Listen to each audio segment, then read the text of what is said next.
Praise the sun! Elden Ring Nightreign finally has a release date of the 30th of May this year. But first comes this week's closed network test. When From Software announced the multiplayer Elden Ring co-op spin-off Nightreign, we, along with every other Souls-like player out there, we assume, were intrigued but also concerned. Aside from a spot of summoning, Souls games have always been a mainly solo affair, so how would this new flavour of Elden Ring actually taste? Well, we're happy to report that Nightreign tastes very nice indeed. But not because we licked it, although we did try. No, it's because we recently played 8 hours of the upcoming closed network test, and what would you know, playing with others in a new type of Souls game turns out to be very fun indeed.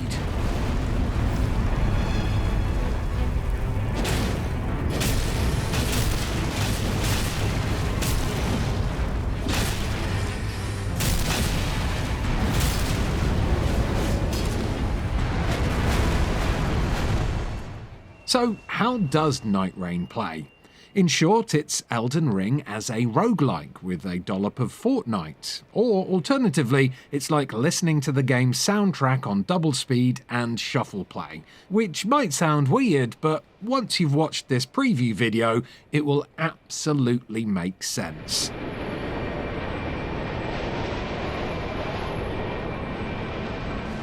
While the game has been made with groups of 3 human players in mind, it is possible to queue alone, or as a pair, or even play in solo offline mode with no AI companions at all. Just like normal lonely Elden Ring.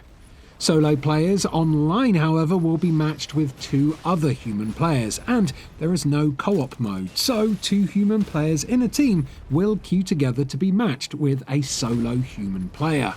Once they've found their threesome, players will then battle through 2 day and night cycles, before facing one of 8 Night Lords, which in our preview was the Cerberus Gladius Beast of Night. Your choice of Night Lord will determine which bosses you face at the end of each day and night cycle, and they have been liberally borrowed from across previous Souls games, although their movesets and mechanics have been tweaked slightly, which can lead to a few unexpected surprises for series fans. Don't believe us? Well, why not try cutting the tail off the centipede demon this time and see what happens? But don't say we didn't warn you, okay?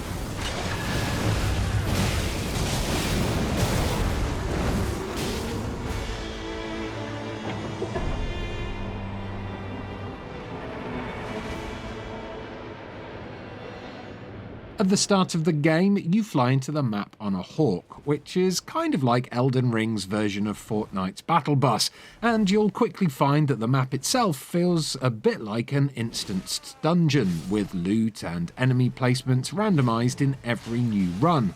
From there, you have around 15 minutes of daytime in which to prepare yourselves for battle, defeat enemies for runes, discover powerful weapons, collect healing flasks at churches, battle mini-bosses for boons, and boost weapon power. Gradually, over the course of a day, a looming azure firestorm closes in and saps player health, again like Fortnite's Storm, and this forces you towards a boss encounter by nighttime. Beat that boss and it's over to day 2 on the same map, where you'll continue exploring and preparing for the second night's boss. Then the final 3rd day, if you make it, is solely a boss fight in a separate location.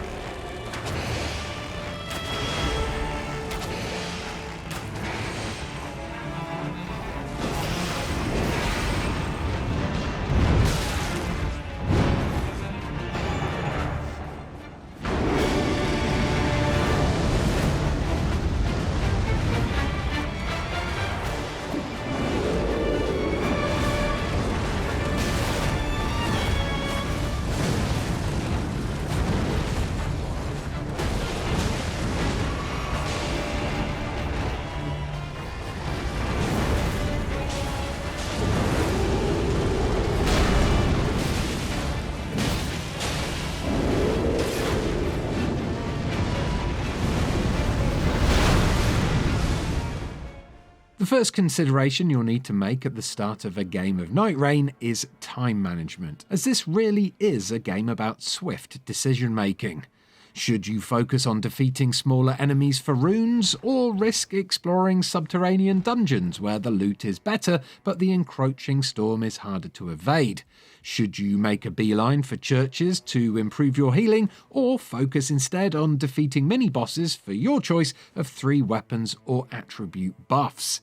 And you'll want to grab as much loot along the way as you can too, as weight has been removed altogether, and while your weapon slots are limited, sub-effects always apply. So, while a greatsword may be too lumbering for your own individual playstyle, it is still worth snapping up, as its presence could still have a positive effect on your build.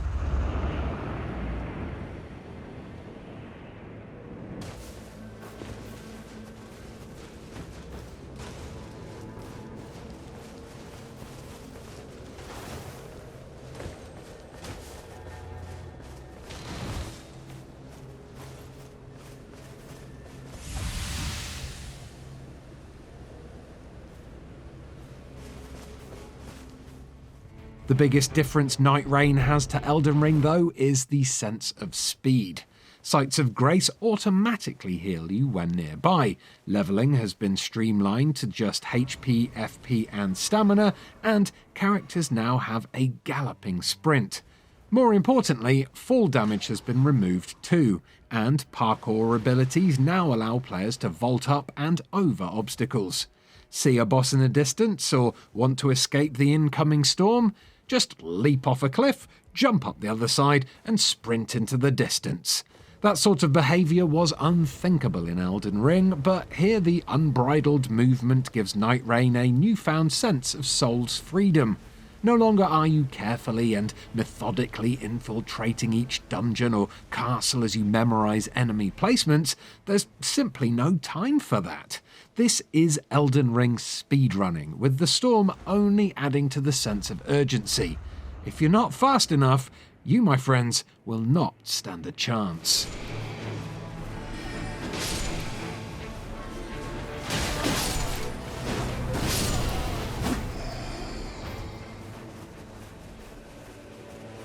Repeat play, however, does lead to greater strategy, as players coordinate their efforts and prioritise. They're also able to ping locations on the map in real time, though this is the only form of communication outside of voice chat. For the most part though, success in Nightreign is about relying on instincts, without needing to faff in menus or spend hours poring over the minutiae of builds.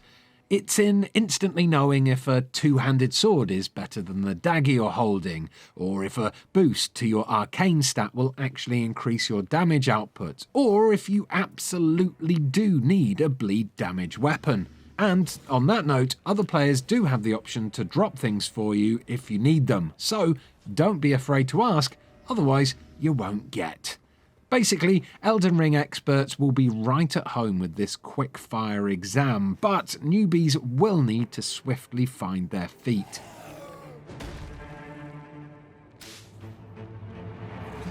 Though the final game will have 8 Nightfarers to play as, our preview, and by extension the forthcoming network test, will have 4 available. Yes, that does mean you're no longer making characters from scratch, so instead you must choose a specific hero, each with their own unique skills. They do loosely fit certain archetypes. Wilder is your all-rounder sword and shielder, while Birdman Guardian is a tanky great shield carrying sort. But this is all more of a starting point for your run. Effectively using those unique skills is imperative, and they are a lot of fun to use. We initially warmed to Wilder for his awesome claw shot that allowed us to pull bats from the sky and then slide into bosses before releasing his explosive onslaught stake for a critical hit, while Guardian's Wings of Salvation dive bomb proved most effective against groups of enemies.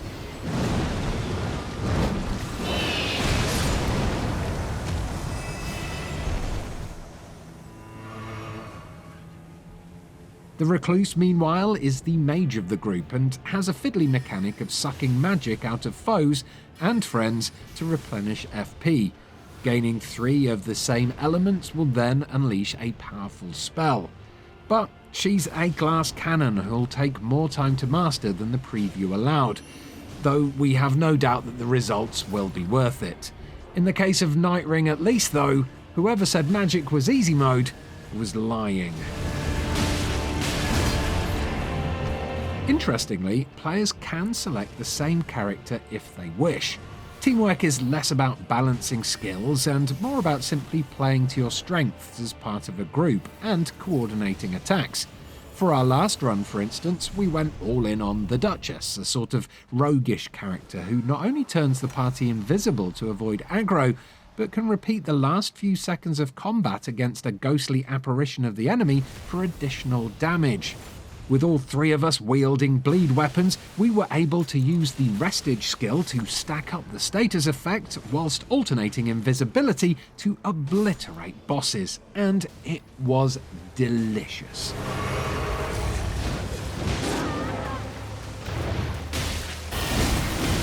Teamwork is also needed to assist with death too.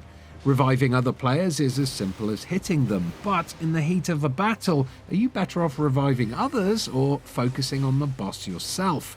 Death in the overworld means losing a level and reviving, with dropped runes still available to grab, just like in the base game, but sometimes retrieving them can mean risking a sprint into the storm. So, do you stick together as a group to share runes and revive each other as you explore, or wander off alone to spread your efforts out across the map?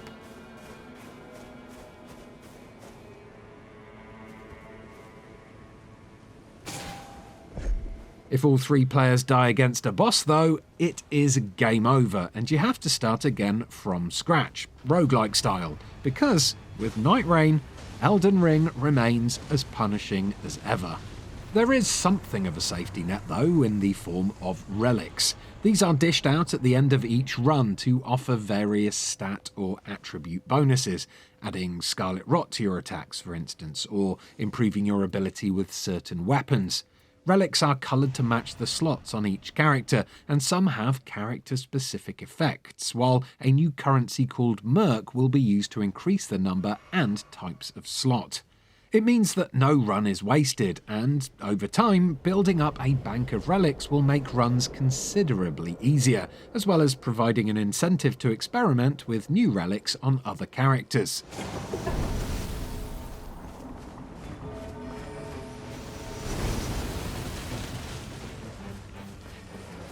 The only real question mark we have with Nightreign at this point is with its endgame.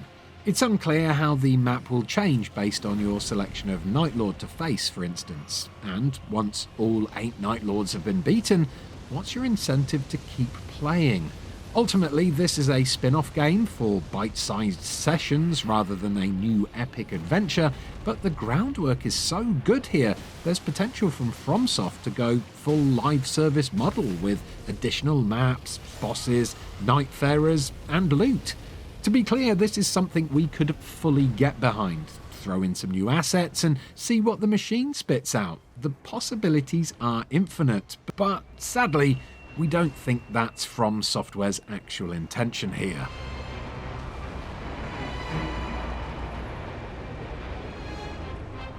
As it stands though, Nightreign provides a delectable hit of Elden Ring in a repeatable microcosm. It's got the difficulty, the levelling, the boss battles, and the sense of discovery, but all at high speed for a new type of challenge, while its grim enemy selection is like a Best of Souls mixtape that we're itching to replay.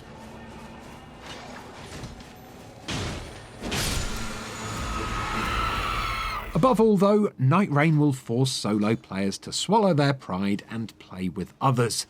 Souls games have always been about overcoming the odds to leave your hands shaking and your heart pounding, but as it turns out, a win shared can be just as exhilarating.